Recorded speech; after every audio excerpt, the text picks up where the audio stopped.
Hi there, this is Dr. Anna Maria Helt, herbalist and microbiologist with Basmati.com, and our herb of the week is bilberry. Vaccinium myrtillus is the botanical name, and Vaccinium is the same genus that also has fruits like blueberry in it, to which bilberry is closely related. And also huckleberry and cranberry is also related to bilberry. And so it's a really delicious dark colored berry. I don't know if you can see that purplish red color there. This is a bilberry extract I have going. Maybe see a little bit better here. So I use this fairly heavily in my little practice here in Colorado. Delicious berry, as are blueberries and other members of this genus, and also a very nutrient-rich berry. So bilberries are rich in things like beta-carotene, which is a vitamin A precursor. Bilberries have vitamin B1, vitamin B2, the antioxidants, vitamin C and vitamin E, which actually work really well together as a pair. Bilberries also contain vitamin K, which is involved in blood clotting.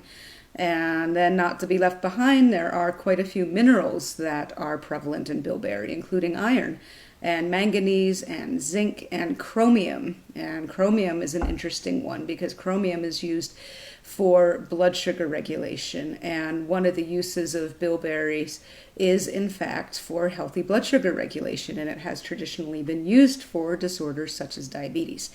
But back to some of the basics, bilberries are highly antioxidant, as are blueberries and other related berries. And in terms of bilberries, this is due in part not only to the vitamins that I mentioned, but also to its dark pigment, the anthocyanins and other pigments that are found in the berries. Bilberries are also strongly anti-inflammatory, and it's these properties that contribute to a lot of bilberries' medicinal benefits in the body. Aside from blood sugar regulation, bilberries are also a wonderful blood vessel tonic. And so they are used traditionally for things like artery health, especially when people are starting to develop blocked arteries, angina, which is chest pain due to arterial blockage. Bilberry is used as a vein tonic, and so it's something you could consider if you have a history of varicose veins. It's not going to make the current ones go away, but it might help strengthen your blood vessels in your legs to reduce further development. Bilberries are great as a capillary tonic. So if you tend to bruise really easily or get spider veins really easily, which are actually capillaries, bilberry is your plant. And so I really like it for eye health, and this is one of the other traditional uses. And part of the benefits bilberry has for vision and eye health is due to the effect on those very delicate capillaries in our eyes. So bilberry, through its promotion of blood flow as well, can support eye health, but it's probably also likely due to the antioxidants as well. And their effect not only on the eye blood vessels, but likely elsewhere in the eye. And so I frequently use bilberry in formulas for eye health. I've used it personally when my eye pressure started going up.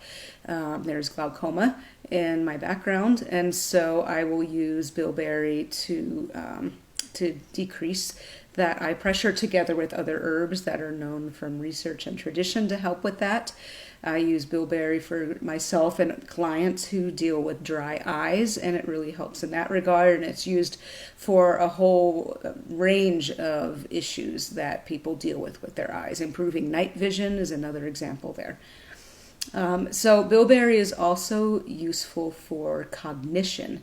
And again, part of that is going to come from the antioxidant and anti-inflammatory qualities of this berry, but also probably through the circulation benefits and the promotion of blood vessel health in the brain. So I used this for a client who had a history of hemorrhagic stroke, and it's being used basically as a preventative to help strengthen the blood vessels in his brain and to help promote good blood flow in his brain along with the other treatments that he is undergoing.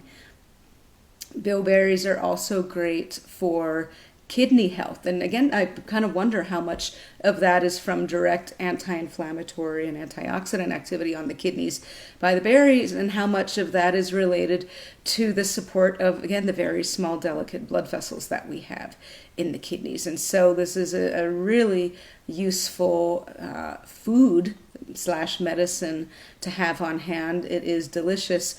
And it's likely that a lot of these qualities you could also find in very dark colored blueberries, very dark colored huckleberries. So if you don't happen to have bilberries available to you, you can try some of its cousins as well. I do like to use bilberries though. They are very dark. It is easy to get them online, organically grown if you aren't growing it yourself. But go to the store and grab your local blueberries as well. They might not be local, but you can get some blueberries and use them somewhat similarly. How much overlap blueberries and bilberries have in terms of all of these uses, I don't know for sure, but I'm going to guess that there is a lot of overlap. We do know that blueberries themselves are useful for healthy blood sugar regulation, for instance. We know that blueberries themselves are useful for inflammation and as an antioxidant and for healthy heart and such. So I'm going to guess there is a lot of overlap there if you wanted to play around with substituting some of bilberry's cousins in. And so until next week, be well.